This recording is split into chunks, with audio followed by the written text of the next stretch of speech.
की मांग करो सरकार से, हमारा रेट भी बढ़ना चाहिए फैशन के रफ्तार से। नाम बा हमरो निशा में तो हक बा हमरो शीशा में। सबसे ऊंचा हम रहीला झूलल करीला शीशा में। हम रहब लवना लवने में शराब रही शीशा में। ब्याजी हमरो खातिर दुगो गिलास रही, एगो टेबुल रही और बोतल पर तरकुला रेस्ट के बोतल पर तरकुला रेस्ट के लेवल रही। क्या बात है। चलिए समय ज्यादा नहीं लेंगे, आ जाइए फॉर्च्यूनर स्कॉर्पियो दोनों आइए। और पहले हम पर्चे दे दिए हैं मंटन मिश्रा जी के नाम से।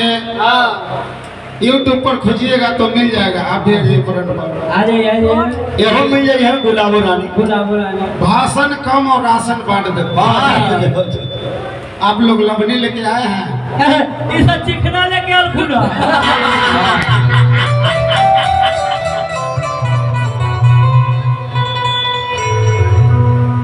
तारी वाली तारी पियादा प्याजी। बिहार में दारू बंद है लेकिन ब्लैक से बिक रहा है, वो भी सब लोग को पता है।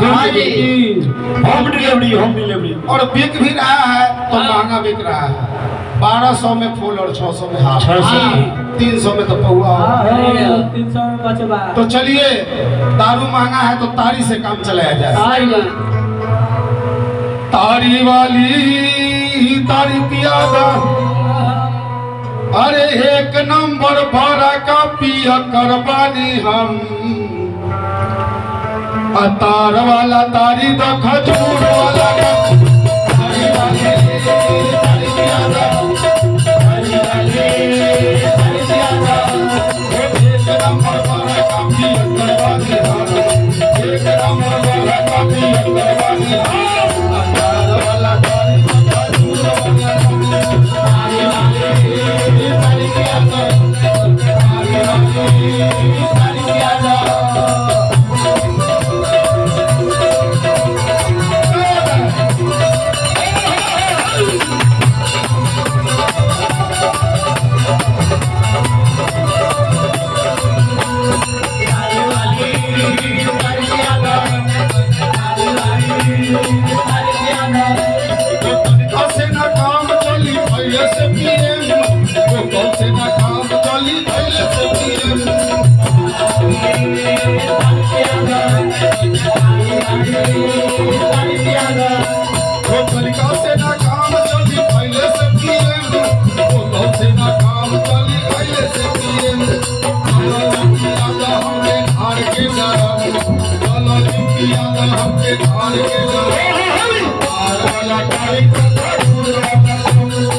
वाली तारी पियादा, तारी वाली तारी पियादा।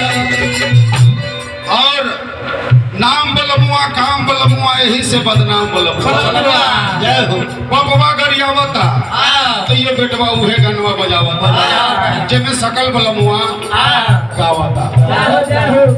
तो कैसन बने यूपी बिहार जानेला, पुलिस दरोगा जमादार जानेला।